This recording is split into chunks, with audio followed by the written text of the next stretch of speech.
মাসের শুরু মানেই বাজারঘাট করা এবং সেগুলোকে গুছানো, একলা হাতে একা সংসারে সমস্ত কাজ করি। কিভাবে করি সেগুলি আপনাদের সাথে শেয়ার করব খুবই ছোট্টভাবে। আসসালামু আলাইকুম, কেমন আছেন সবাই? আশা করি সকলেই ভালো আছেন। আলহামদুলিল্লাহ আমিও ভালো আছি। প্রতিদিনের মতো আরও একটি ব্লগে ওয়েলকাম করছি। সকাল থেকে আজকের ব্লগটা শুরু করে দিলাম। সকালে ডিম ভাজি আর রুটি ছিল, এই নাস্তা খেয়ে তারপর হচ্ছে টুকিটাকি রান্নাবান্না করব এবং হচ্ছে যে মাসের বাজারগুলো টুকিটাকি করেছি সেগুলোর কিছু আংশিক আপনাদের সাথে শেয়ার করব। আমার যেহেতু হেল্পিং হ্যান্ড নাই, সব কিছু নিজের হাতে করতে হয়, সেই জন্য সব কিছু মানে গুছিয়ে করার চেষ্টা করি, যে একটা করতে হতে হতে আরেকটা করার চেষ্টা শুরু করে দিই। কারণ একটা যদি হয়ে যায় তখন দেখা যায় কি যে আমি রান্নার জন্য চুলাটা ফাঁকা রাখি না, সব কিছু গুছিয়ে ফেলি, গুছিয়ে তারপর হচ্ছে অন্য কাজে হাত দিই, যেন আমার সময়টা ওয়েস্ট না হয়ে যায়। তো এই দিক দিয়ে নাস্তা করে হচ্ছে একটু ট্যাংরা মাছ কেটে নিয়েছি, ট্যাংরা মাছ দিয়ে হচ্ছে আজকে ডাটা দিয়ে রান্না করব।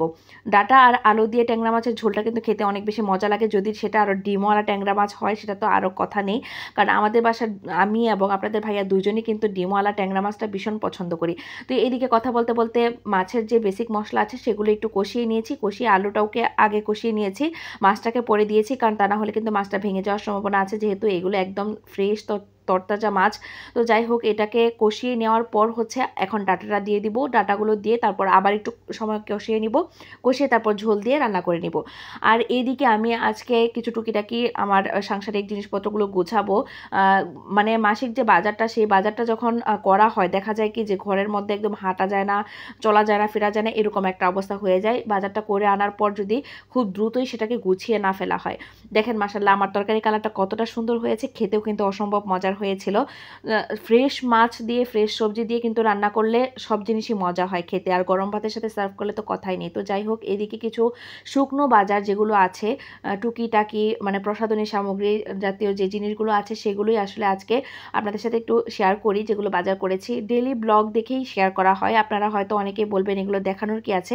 আসলে ব্লগ ভিডিওতে সাংসারিক টুকিটাকি কাজগুলোই কিন্তু শেয়ার করা হয়, সেটা যারা আসলে ভিডিও ক্রিয়েট করে তারা জানে। আর যারা হচ্ছে সাধারণ ভিউয়ার্স তারা হচ্ছে এই জিনিসগুলোকে নিয়ে বিভিন্ন রকমের মন্তব্য করে থাকেন, কারণ হচ্ছে কি ওনারা ভিডিও দেখে হচ্ছে কমেন্ট করতে পারেন, কিন্তু যারা আসলে ভিডিও তৈরি করেন তাদের আসলে এটার শ্রমটা জানা আছে এবং এটার কষ্টটাও জানা আছে। কারণ আমরা যারা ভিডিওতে জিনিসপত্রগুলো দেখাই সেগুলো কিন্তু শুধু আমরা যে করি তা কিন্তু না, আপনারাও কিন্তু করে থাকেন। ধরেন এই যে বাজারটা করেছি, আপনি কি বাসায় বাজার করেন না? অবশ্যই করেন। আমি যে রান্নাবান্নাগুলো শেয়ার করি সেগুলো কি আপনারা কি রান্নাবান্না করে খান না? আপনারা কি না খেয়ে থাকেন? সেটা তো করেন না। একদিন একটা ভিডিও আপনারা মানে মোটামুটি একবেলার কাজের ভিডিও শেয়ার মানে করে দেখেন আপনার ফোনে, তারপরে সেটা দেখবেন যে আসলে কতটা কষ্ট হয় ভিডিও করা এবং সেই সাথে কাজগুলো করা একা হাতে, হেল্পিং হ্যান্ড ছাড়া, দেখবেন কতটা কষ্ট হয়। তো এই টুকিটাকি বাজারগুলো করেছিলাম। তো এই যে মাঝরাতে আইসক্রিম খাওয়ার ক্রেভিং, এটা কিন্তু আমার আজকের স্বভাব না, এটা অনেক আগের স্বভাব। তো মাঝরাতে আইসক্রিম খেয়ে নিলাম। তো আজকের মতো এই পর্যন্ত, আল্লাহ হাফেজ।